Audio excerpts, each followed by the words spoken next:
After 25 years, the Tony Award-winning musical Dreamgirls has finally made it to the big screen. Long believed to be loosely based on the life and times of Motown supergirl group The Supremes, Dreamgirls follows the rise of three young ladies who form a group called the Dreamettes. I recently caught up with the stars of the movie in New York City. First up, Beyonce Knowles. She plays Dina, one of the central characters at the center of the story.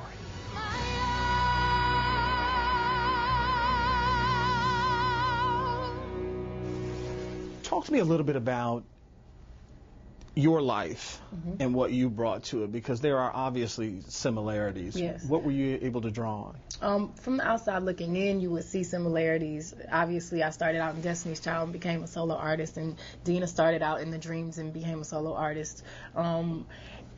Really, it kind of stops there. The parallel stopped there.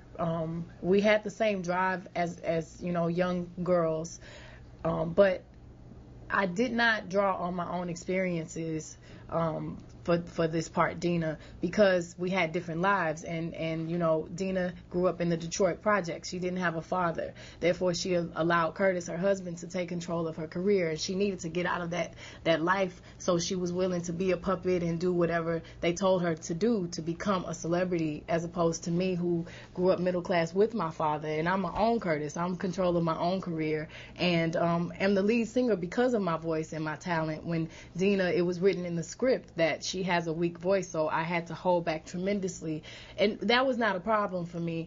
It was actually the easiest thing, the singing and the dancing. The hardest thing was controlling my body in the scenes, because I had not a lot of dialogue, so I had to really say so much with only a facial expression. Effie,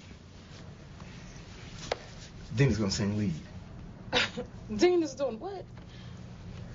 Lead. What do you mean? I always sing lead.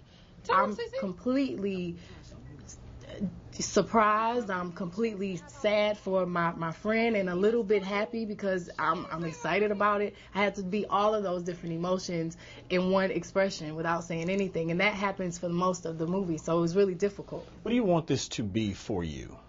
I didn't do this so I would be a bigger star or so I could prove my vocal talent. People have already seen that. I did this so I could prove my talent as an actor. I felt like for the first time I had a flawed character to play, somebody real and somebody that was really different from me and that was challenging. And I worked for 6 months every day with an acting coach and did everything possible so that I didn't recognize myself on screen. And I'm very proud because I don't. So many of us talk about this in terms of movies like this, but it really is much bigger when you think about the broader picture for African Americans. A lot riding on this movie if it does well. Did you think about that, or have you? Absolutely. You don't get opportunities like this often. I mean, this we knew would be a big production. They have the best of the best, and it's an all African American cast. And I know that if this is successful, then it will open the doors for more movies, and it's so relevant and so important. And I didn't care if I was in this movie for 2 minutes. I just wanted to be a part of it, and I think it's a part of history, and I think it's so classic and so classy and elegant. It shows us in a beautiful light, and I'm very proud to be a part of it. Any concern that we saw Diana Ross, this is paralleling her life to a great degree, but we saw her in Lady Sings the Blues, so much hope for that, and then we didn't see the further draw for African Americans with that movie. Do you think we're in a different place now? Yes, I do. I mean, the most interesting thing is, you know, they put Dina in the front because they felt like, you know, she could cross them over, which is really unfortunate with someone like Effie that's standing right next to her.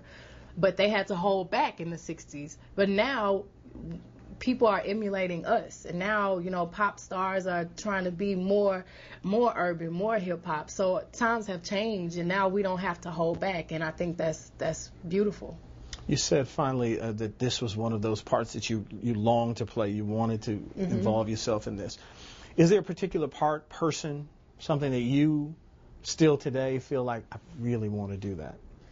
I don't know. I mean, I know there are characters that are darker, that don't have anything to do with singing.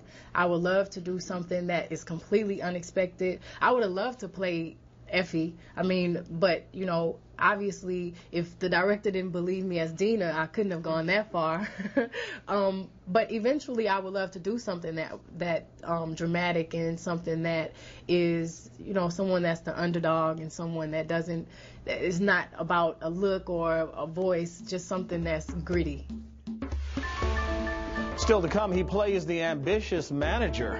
Jamie Foxx is up next. Where do you think you're going? You like her, Curtis. Watch your mouth. You sleeping with her and every